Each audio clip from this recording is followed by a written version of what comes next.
అమ్మా అయితే చాలా మందికి కూడా డబ్బుల మీదే ఆధారపడి ఉంటాం, బిజినెస్ చేసుకుంటూ ఉంటారు కదా చాలా మంది. సో ఆ బిజినెస్ చేసుకునే చోట ఎన్నో ఆటంకాలు వస్తూ ఉంటాయి, అనుకున్న స్థాయిలో బిజినెస్ అవ్వకపోతూ ఉండొచ్చు. సో వాళ్ళకి ఏదైనా పరిహారం ఉందా? తప్పకుండా తెలియజేస్తానమ్మా. బిజినెస్ వ్యాపారం పూర్తిగా బుధగ్రహానికి సంబంధించినటువంటి విషయం. బుధుడు జన్మజాతకంలో బాగుంటేనే బిజినెస్ బాగుంటుందమ్మా. తర్వాత బుధుడు భక్తిని, మంచి భక్తిని కూడా ఇస్తాడు, కేవలం బిజినెస్సే కాదమ్మా.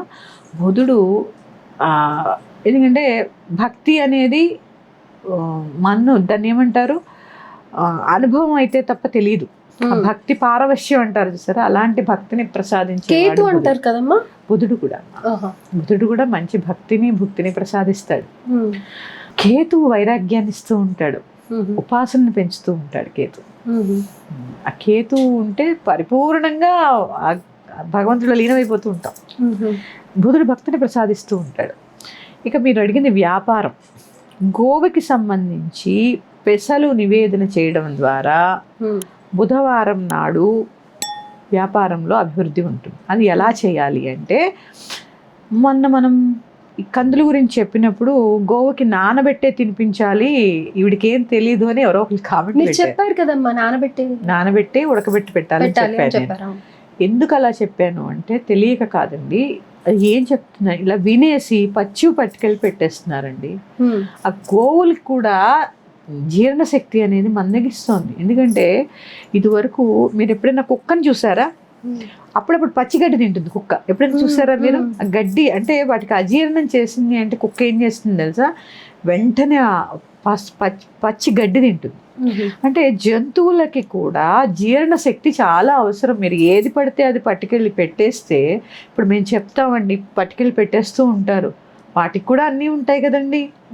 జంతువులం నరజన్మ దుర్లభం, మనం కూడా జంతువులే, మనకి ఏమేమి ఉంటాయో అక్కడ కూడా అవన్నీ ఉంటాయి. కనీసము ఒక 50% ఉడికించి పెడితే తొందరగా జీర్ణం అవుతాయి వాటికి కూడా. ఇప్పుడు 10 మంది పట్టుకెళ్ళి పెట్టారండి, ఏమవుతుంది పాపం వాటికి? ఇప్పుడు నేను చెప్పాను కదా అని 10 మంది పట్టుకెళ్ళి పెట్టారు, అదే మీరు కొద్దిగా ఉడకబెట్టి పెడితే తొందరగా జీర్ణం అవుతుందిగా. అందుకని వాటిని రక్షించుకోవడం కూడా మన బాధ్యత కదా, ఇది ముందు గ్రహించండి. ఇంకా వ్యాపారం ముందు రోజు రాత్రి పెసర్లు తెలుసు కదా, పెసర్లు తెచ్చుకొని నానబెట్టుకొని మరుసటి రోజు చక్కగా వాటిని కొద్దిగా 50% ప్రతి ధాన్యం ఉడికించే తీసుకెళ్ళండి. ఎందుకంటే వాటిని రక్షించుకోవాల్సిన అవసరం మన మీద ఉంది. 10 మంది వెళ్ళి పచ్చివి పెడితే కూడా కష్టం, వాటికి కూడా అన్నీ ఉంటాయి.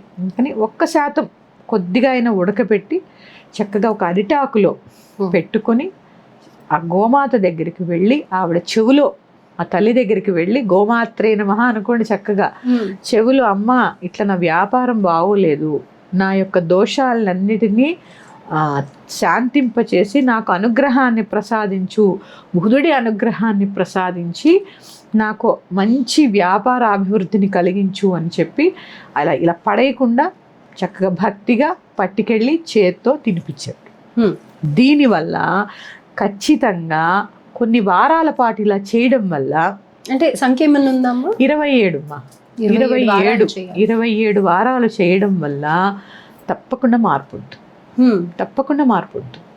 ఇది అలాగే గోవుకి పచ్చగడ్డి తినిపించడం ద్వారా బుధవారం నాడు ప్రత్యేకంగా ఆవుకి పచ్చగడ్డి, ఇది మళ్ళీ చెప్తున్నానండి, ఇంటి ముందు వచ్చేటటువంటి జెర్సీ ఆవులకి కాదు, ఖచ్చితంగా దేశవాళీ మన గోమాతకి మాత్రమే తినిపించాలి.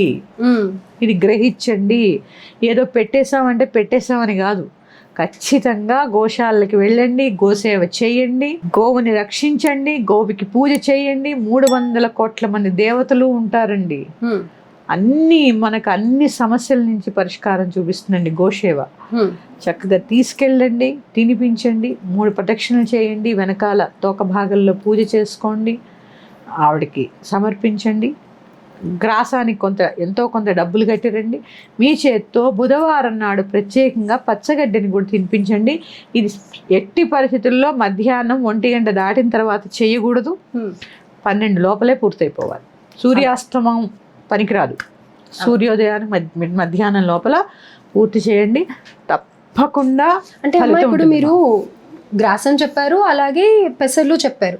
ఇది వీలు కాని వాళ్ళు, ఒకవేళ నానబెట్టుకోలేము మేము, మాకు గుర్తు లేదు అనుకున్న వాళ్ళు అప్పటికప్పుడు అక్కడ దొరుకుతూ ఉంటుంది కదా గడ్డి, అలా తీసుకొని ఇచ్చేయొచ్చా, లేకపోతే కంపల్సరీ 2 విధానాలు పాటించాలి? అమ్మ లేదు, అప్పటికప్పుడు దొరుకుతూ ఉంటుంది. ఇప్పుడు గోవులు అక్కడ కూడా మీకు అన్ని అమ్ముతున్నారు. నేను అనేది పెసర్లు నానబెట్టకపోతే అమ్మా, పెసర్లు మీకు అక్కడ అమ్ముతున్నారు, మా గోశాలలో అమ్ముతారు, స్ప్రౌట్స్ అమ్ముతారు, చక్కగా అక్కడ కొనుక్కుని కూడా మీరు పెట్టచ్చు. అలాగే లేదు మీకు ఏమి కుదరట్లే, ఆ రోజు ఆ సమయానికి వెళ్ళి అక్కడ చక్కగా డబ్బులు కట్టేసారండి గ్రాసానికి, అది కూడా విశేషమే.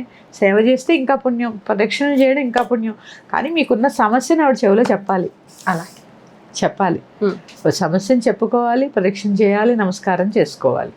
అది కూడా వారు ఒప్పుకుంటేనేనండి. మీరు వెళ్ళిపోయి బలవంతంగా ఎవరికి తెలియకుండా ఎవరిని బాధ పెట్టి కాదు, గోశాల వాళ్ళని అడిగి పర్మిషన్ తీసుకొని, లేదా ఆహారం వరకు తినిపించి, ఏదైనా గోసేవ చేసే వాళ్ళకి అంతో తృణమో పణమో సమర్పించరండి, తప్పకుండా ఫలితం ఉంటుంది. అలాగే అమ్మా, ధన్యవాదాలు. శ్రీమాత్రే.